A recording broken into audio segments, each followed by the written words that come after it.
Hi guys, इस video में हम लोग आज सीखेंगे राउटर बेसिक्स। राउटर बेसिक्स बोलने का मतलब ये है कि राउटर कैसे काम करता है, राउटर की बेसिक फंक्शनैलिटी और राउटिंग की क्या रिक्वायरमेंट है एक राउटर के अंदर, राउटिंग क्यों की जाती है, ये इस वीडियो के अंदर हम लोग सीखेंगे। और बहुत ही आसान और बहुत सरल तरीके से मैं बताने की कोशिश करूँगा कि राउटर कैसे काम करता है।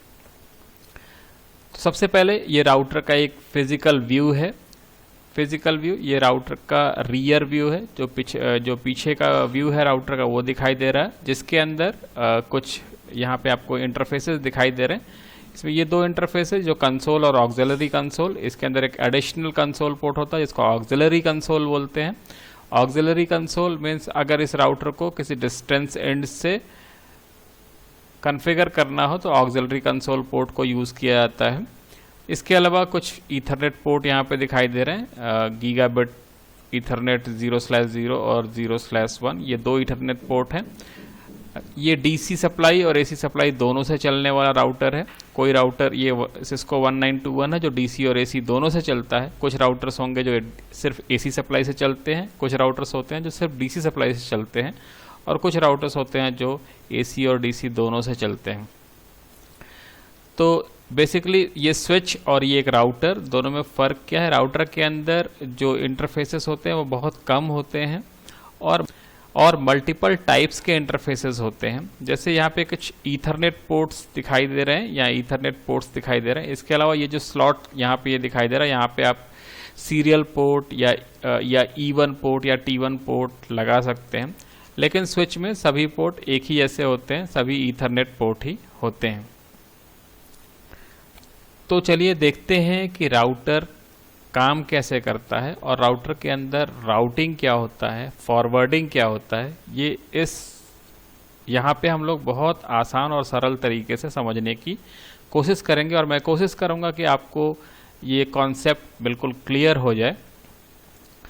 यहाँ पे एक नेटवर्क हमने बनाया है। इस नेटवर्क के अंदर एक स्विच है यहाँ पे, जिससे ये दो लैपटॉप और एक पीसी कनेक्टेड है, और ये स्विच एक राउटर से कनेक्टेड है और ये राउटर यहाँ दूसरे राउटर से कनेक्टेड है और ये राउटर एक सर्वर से कनेक्टेड है।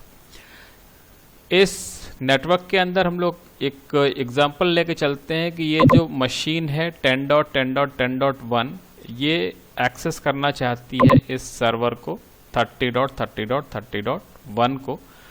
तो पैकेट 10.10.10.1 से 30.30.30.1 तक कैसे पहुंचेंगे, और इस दौरान इन राउटर्स की दो राउटर यहाँ पे लगाए गए हैं, राउटर 1 और ये जो राउटर 2 है, इनकी क्या फंक्शनैलिटी होगी इस दौरान। चलिए देखते हैं, स्टेप बाय स्टेप समझने की कोशिश करते हैं कि ये फंक्शनैलिटी, ये मशीन 10.10.10.1 से पैकेट यहाँ तक कैसे पहुँचेंगे। तो सबसे पहले मशीन 10.10.10.1 जो मैसेज ओरिजिनेट करेगी वो मैसेज इस स्विच के थ्रू राउटर के इस इंटरफेस पे पहुँचता है। अब इस इंटरफेस मतलब FA0/0 पे अब पहला ही क्वेश्चन ये उठता है कि FA0/0 तक पैकेट कैसे पहुंचेगा। तो जब हम लोग एक नेटवर्क क्रिएट करते हैं तो यहाँ पे जो मशीन या ये जो मशीन लगी हुई है, इस मशीन के अंदर हम लोग IP एड्रेस प्रोवाइड करने के बाद सबनेट मास्क प्रोवाइड करते हैं और सबनेट मास्क प्रोवाइड करने के बाद एक डिफ़ॉल्ट गेटवे प्रोवाइड करते हैं। डिफ़ॉल्ट गेटवे जनरली जो IP रेंज या जो नेटवर्क एड्रेस होता है उसका पहला एड्रेस या उसका लास्ट एड्रेस इन जनरल बनाया जाता है, लेकिन कोई ऐसा हार्ड एंड फास्ट रूल नहीं है। आप कोई भी IP एड्रेस यहाँ पे असाइन कर सकते हैं और वही IP एड्रेस इन सभी PCs का जो इस लोकल नेटवर्क के अंदर कनेक्टेड हैं, इन सभी का डिफ़ॉल्ट गेटवे हो जाता है। तो इस मशीन के अंदर एक डिफ़ॉल्ट गेटवे एड्रेस लिखा हुआ है यहाँ का 10.10.10.10 और ये इंटरनली रूट होकर पैकेट यहाँ तक ईजिली पहुँच सकेगा। लेकिन ये पूरा नेटवर्क जो एक 10.10.10.0 जिसका नेटवर्क एड्रेस है, ये पूरा नेटवर्क एक लोकल एरिया नेटवर्क है। और लोकल एरिया नेटवर्क का मतलब क्या है कि यहाँ पे इस इंटरफेस और इस पीसी के बीच में जो कम्युनिकेशन होगा वो मैक एड्रेस के बेसिस पे होगा। यहाँ पे आईपी एड्रेस का कोई सिग्निफिकेंस ही नहीं है, क्योंकि ये एक लोकल एरिया नेटवर्क है। ये सभी ये राउटर का ये इंटरफेस और ये तीनों मशीन एक ही स्विच से कनेक्टेड है। मीन्स इस स्विच का जो ब्रॉडकास्ट डोमेन होगा, उस ब्रॉडकास्ट डोमेन से जो भी प्रोटोकॉल ब्रॉडकास्ट हो रहे हैं या जो भी मशीन कोई भी प्रोटोकॉल ब्रॉडकास्ट कर रही होगी, वो रिमेनिंग 3 डिवाइसेस के रिमेनिंग 2 पीसीज और इस इंटरफेस के ऊपर ब्रॉडकास्ट हो रहा होगा। तो इस केस में इस इंटरफेस का 10.10.10.0 का मैक एड्रेस इस डिवाइस के पास होना चाहिए और ये डिवाइस इसका मैक एड्रेस पता करने के लिए यहाँ से ARP प्रोटोकॉल सबसे पहले ब्रॉडकास्ट करेगा। ARP प्रोटोकॉल ब्रॉडकास्ट करने से क्या होगा कि ये डिवाइस, इस डिवाइस के अंदर जो डिफ़ॉल्ट गेटवे एड्रेस लिखा है वो लिखा है 10.10.10.10, वो यहाँ से एक मैसेज सेंड करेगी कि 10.10.10.10 किस इंटरफेस या किस डिवाइस का IP एड्रेस है, और जिसका भी ये IP एड्रेस है वो अपना मैक एड्रेस रिप्लाई करे। तो ये मैसेज जो ARP है वो ब्रॉडकास्ट मैसेज होगा, वो यहाँ से आएगा इस स्विच के पास, वो ब्रॉडकास्ट होगा इधर, इधर और इधर, इन तीनों डायरेक्शन में ब्रॉडकास्ट होगा। 10.10.10.2 को जब ये मैसेज मिलेगा तो 10.10.2 के पास जब मैसेज आएगा और वो बोलेगा आई एम नॉट 10.10.10.10, ये भी बोलेगा कि मैं 10.10.10.10 नहीं हूँ, और ये बताएगा कि आई एम 10.10.10.10 और अपना मैक एड्रेस इस मशीन को रिप्लाई कर देगा। तो इस मशीन के पास जिसका मैक एड्रेस हमने लिखा है ABCD, हालांकि ये 48 बिट का एक हैक्स नंबर होता है, बट आपको समझने के लिए हमने बहुत सिंपल ABCD लिख दिया यहाँ पे। ABCD इसका मैक एड्रेस है और इसको पता लग गया कि जो इसका डिफ़ॉल्ट गेटवे जहाँ पे इस पैकेट को फॉरवर्ड करना है, वो पैकेट का वो जो इंटरफेस है उसका मैक एड्रेस है AAAA। ये मैक एड्रेस पता चलने के बाद अब ये मशीन यहाँ से इस पैकेट को यहाँ पे सेंड कर सकती है। सेंड करने के पहले एक चीज़ समझनी जरूरी है, आप इस फ्रेम को ध्यान से देखिए। जब कोई मशीन कोई भी पैकेट कहीं सेंड करती है, तो अभी हम लोग क्या देख रहे हैं कि ये ABCD जो मैक एड्रेस वाली मशीन है जिसका IP एड्रेस 10.10.10.1 है, वो एक पैकेट सेंड करना चाह रही कहाँ पे, इस सर्वर के पास, जिस सर्वर का IP एड्रेस है 30.30.30.1 और इसका मैक एड्रेस हमने कंसिडर किया है BBBB। हालांकि ये भी एक 48 बिट का नंबर होगा, लेकिन आपके समझने के लिए और इस वीडियो को आसान बनाने के लिए हमने यहाँ पे BBBB यूज़ किया है।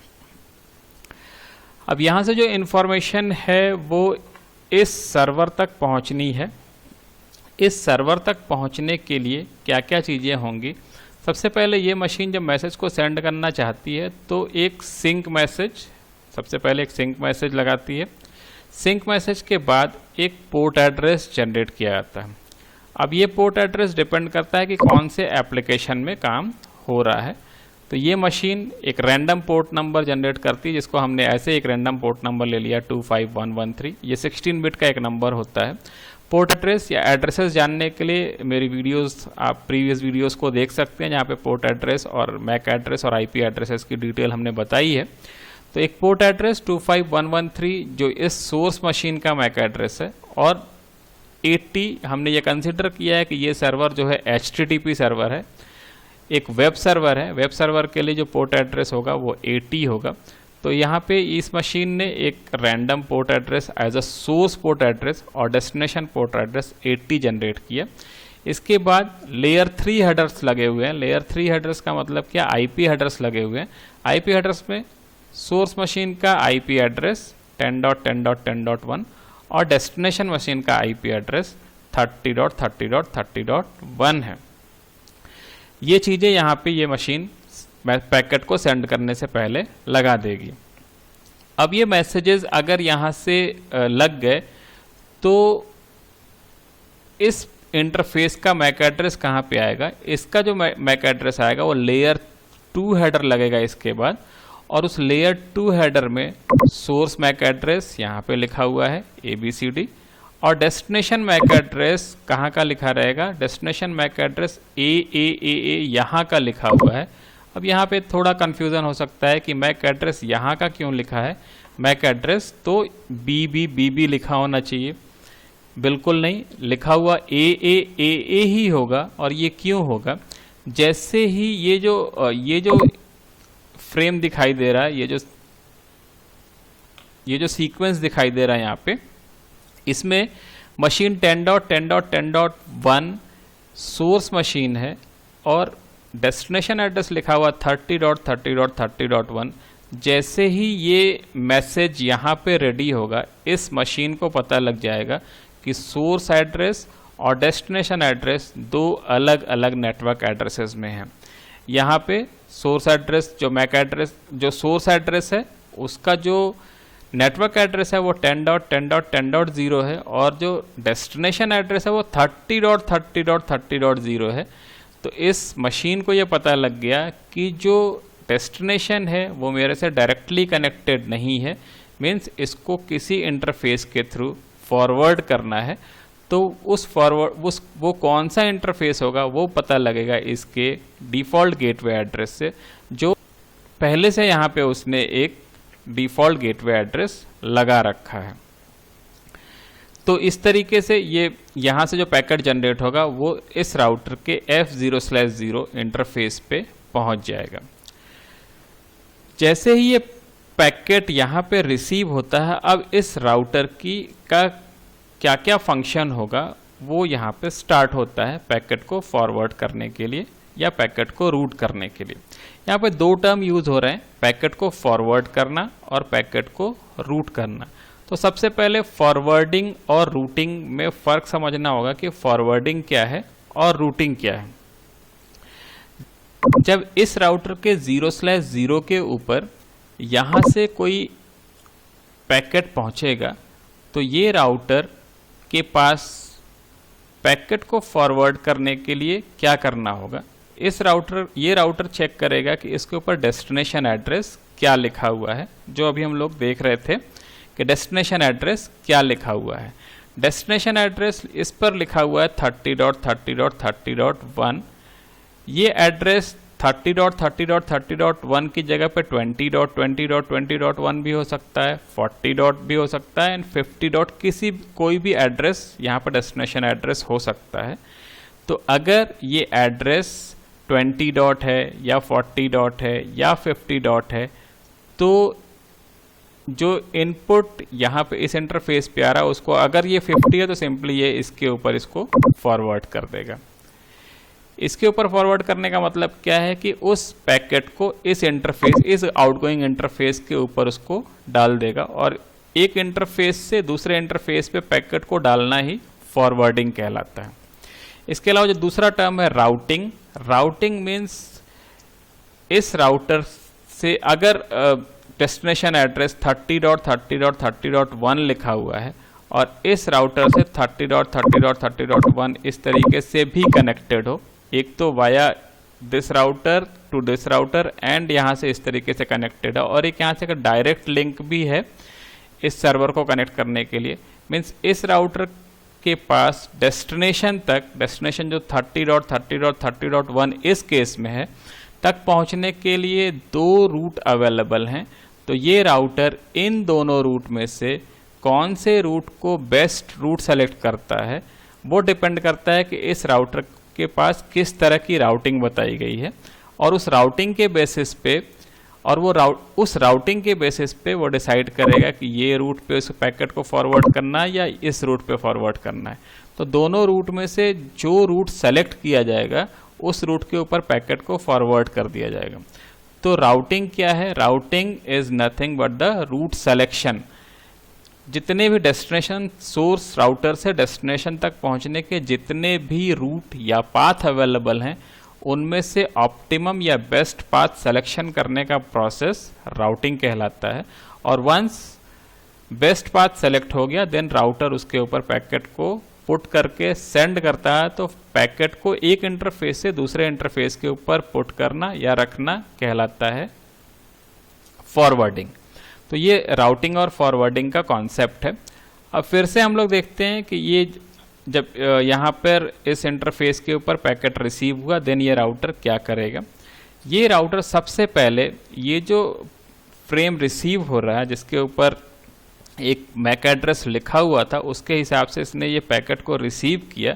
पैकेट रिसीव करने के बाद ये सबसे पहले एक फील्ड होता है जो डेटा लिंक लेयर, जो टीसीपी आईपी या ओएसआई मॉडल का जो रेफरेंस मॉडल जो है उसके अंदर जो डेटा लिंक लेयर है, डेटा लिंक लेयर में एक ट्रेलर लगा होता है। ट्रेलर के अंदर लिखा रहता है फ्रेम चेक सीक्वेंस या सीआरसी वैल्यू, एफसीएस या सीआरसी वैल्यू लिखी रहती है। तो वो सबसे पहले ये राउटर एफसीएस या सीआरसी को चेक करता है। FCS means frame check sequence और CRC means cyclic redundancy check. सबसे पहले वो एफसीएस या सीआरसी को चेक करता है। एफसीएस और सीआरसी बेसिकली पैकेट के अंदर किसी भी तरह के एरर को डिटेक्ट करने के लिए होते हैं, और अगर कोई एरर है तो पैकेट वहीं पे ड्रॉप हो जाएगा, और अगर कोई एरर नहीं है देन ये आगे की फंक्शन करेगा। तो मान लेते हैं कि एफसीएस और सीआरसी वैल्यूज से ये जो पैकेट था इसके अंदर किसी भी तरह का एरर नहीं डिटेक्ट हुआ। एरर डिटेक्ट नहीं होने के बाद ये दूसरा फंक्शन क्या करता है, दूसरा फंक्शन ये करता है कि ये ईथरनेट फ्रेम को चेक करता है। हालांकि एफसीएस और सीआरसी भी ईथरनेट का ही पार्ट है, लेकिन उसके बाद वो ईथरनेट फ्रेम को चेक करता है। ईथरनेट फ्रेम में क्या लिखा रहता है, सोर्स मैक एड्रेस और डेस्टिनेशन मैक एड्रेस। तो ये सोर्स मैक एड्रेस और डेस्टिनेशन मैक एड्रेस को चेक करेगा सबसे पहले। और सोर्स मैक एड्रेस और डेस्टिनेशन मैक एड्रेस में क्या होगा कि हो सकता हो कि ये इसी इंटरफेस के लिए ये पैकेट होगा, इसी इंटरफेस के लिए होगा। मीन्स अगर यहाँ से किसी ने इसको पिंग किया होगा या ट्रेस रूट चलाने के लिए किया होगा तो इसी इंटरफेस का पैक होगा। तो वो फ्रेम को चेक करता है, और फ्रेम को चेक करने के बाद वो क्या करेगा, फ्रेम को चेक करने के बाद उस फ्रेम को वो डिलीट कर देता है। फ्रेम को डिलीट क्यों करता है, लेयर, इसको बोलते हैं लेयर टू इंफॉर्मेशन को डिलीट करना या रिमूव करना। लेयर टू इंफॉर्मेशन को रिमूव तब वो करता है अगर इस इंटरफेस के आगे पैकेट को मूव कराना। मीन्स यहाँ पर डेस्टिनेशन एड्रेस जो लिखा होगा, आईपी हेडर में जो एड्रेस लिखा होगा, अगर वो एड्रेस इनडायरेक्ट किसी नेटवर्क का एड्रेस है देन ये इसको रिमूव कर देता है। रिमूव करने के बाद ये अब आईपी हेडर का चेकसम यूज चेक करता है। आईपी हेडर का चेकसम यूज करने का मतलब जब ये पैकेट यहाँ पे रिसीव होगा तो इसके ऊपर आईपी हेडर का भी चेकसम लगा होगा। आईपी हेडर का डिटेल अगली वीडियो में आप देखेंगे। तो आईपी हेडर का चेकसम यहाँ पे वो देखता है, और एक मैकेनिज्म से इस राउटर अपने पास भी एक चेकसम जनरेट करता है। राउटर जो चेकसम जनरेट किया और यहाँ से जो चेकसम आईपी हेडर का मिला, अगर वो दोनों मैच कर जाते हैं देन ये आगे फंक्शन करेगा, अदरवाइज पैकेट को वहीं पे ड्रॉप कर देगा। ये तीसरा या चौथा, ये चौथा फंक्शन इस राउटर का चौथा फंक्शन होगा। अब ये मान लेते हैं कि आईपी हेडर चेकसम भी मैच कर गया, किसी तरह का कोई एरर नहीं है। देन इसके बाद ये राउटर अब डेस्टिनेशन आईपी एड्रेस लुकअप करता है। डेस्टिनेशन आईपी एड्रेस लुकअप का मतलब क्या है कि यहाँ पे कौन सा एड्रेस लिखा हुआ है। आईपी एड्रेस हो सकता है कि यहाँ से जो पैकेट यहाँ पे रिसीव हो रहा है उसके ऊपर एड्रेस 20.20.20.1 मीन्स इस इंटरफेस का लिखा हो, या इस इंटरफेस का भी लिखा हो सकता है, या इस इंटरफेस का लिखा हो सकता है जो इससे डायरेक्टली कनेक्टेड है। अगर डायरेक्टली कनेक्टेड आईपी एड्रेसेस हैं लिखा हुआ है देन वो सिंपली उसके ऊपर पैकेट को फॉरवर्ड कर देगा। किसी भी तरह के राउटिंग की इसके अंदर फिर रिक्वायरमेंट नहीं होगी अगर ये directly connected interfaces as a destination address लिखे हुए होंगे तो। लेकिन अगर जो डेस्टिनेशन एड्रेस है वो डेस्टिनेशन एड्रेस इनडायरेक्टली कनेक्टेड, जैसा कि इस केस में लिया गया, यहाँ का एड्रेस लिखा हुआ है जो इस राउटर से डायरेक्टली कनेक्टेड नहीं है, तो यहाँ का एड्रेस अगर लिखा हुआ है देन ये क्या करेगा, ये डेस्टिनेशन आईपी एड्रेस लुकअप के बाद एक वैल्यू देखेगा कि आईपी रूटिंग लुकअप करेगा। आईपी रूटिंग लुकअप जो इस राउटर के राउटिंग टेबल में लिखा होगा, और वो राउटिंग टेबल कैसे बनेगा, राउटिंग टेबल बनेगा इस राउटर के अंदर routing table either manually create किए जाएंगे या डायनामिकली क्रिएट किए जाएंगे। मतलब राउटर के अंदर दो तरह की राउटिंग की जा सकती है, एक स्टैटिक राउटिंग और एक डायनामिक राउटिंग। वो हम लोग आगे की वीडियोस में देखेंगे कि स्टैटिक राउटिंग कैसे की जाती है और डायनामिक राउटिंग कैसे की जाती है। तो यहाँ पे किसी भी तरह की अगर राउटिंग क्रिएट की हुई है तो वो आईपी रूटिंग का लुकअप करेगा जिसके अंदर डेस्टिनेशन एड्रेस लिखा हुआ होना चाहिए। तो आईपी एड्रेस का लुकअप करने के बाद वो पैकेट को फॉरवर्ड करने के पहले एक टीटीएल वैल्यू होती है जिसको वो चेक करेगा। टीटीएल वैल्यू क्या होगी? पिंग वाला जो वीडियो था उसमें हमने आपको बताया था कि एक टीटीएल वैल्यू होती है जो हॉप काउंट को कंसीडर करती है और लूप अवॉइडेंस के लिए यूज की जाती है। तो टीटीएल वैल्यू को चेक करेगा और TTL value always greater than 1 होनी चाहिए। अगर 1 से कम मीन्स 0 है तो पैकेट वहीं पे ड्रॉप हो जाएगा और एक आईसीएमपी मैसेज सोर्स मशीन के पास वापस से चला जाएगा, एरर मैसेज उसको मिल जाएगा। तो ये जो राउटर है, इस राउटर ने सब टीटीएल लुकअप किया, टीटीएल वेरिफिकेशन किया, टीटीएल वेरिफिकेशन ओके मिला और डेस्टिनेशन आईपी एड्रेस का लुकअप था। उसके बाद आईपी रूटिंग लुकअप तभी होगा जब मशीन डायरेक्टली कनेक्टेड नहीं होगी, मीन्स इनडायरेक्टली कनेक्शन के केस में आईपी रूटिंग लुकअप होगा। अब ये आईपी रूटिंग लुकअप हो गया और जिसमें इसको पता लग गया कि आईपी रूटिंग में जो डेस्टिनेशन एड्रेस लिखा हुआ है वो 30.30.30.1 लिखा हुआ है। तो 30.30.30.1 अगर लिखा हुआ है देन ये क्या करेगा, अब इस राउटर के फंक्शन क्या हो गई कि उसको वो 30.30.30.1 के ऊपर उसको सेंड करना है और उसके लिए वो चेक करेगा इसका राउटिंग टेबल।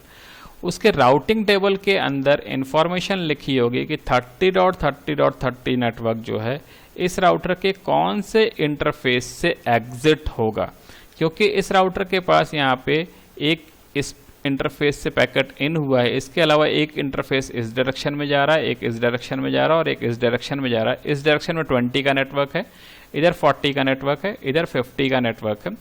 30 इस राउटर के पास 30 का नेटवर्क है ही नहीं, देन उस पैकेट को कैसे फॉरवर्ड किया जाएगा? उसके लिए इस राउटर की जो राउटिंग टेबल होगी उस राउटिंग टेबल में लिखा होगा कि 30.30.30 जो नेटवर्क है वो इस राउटर के 0/3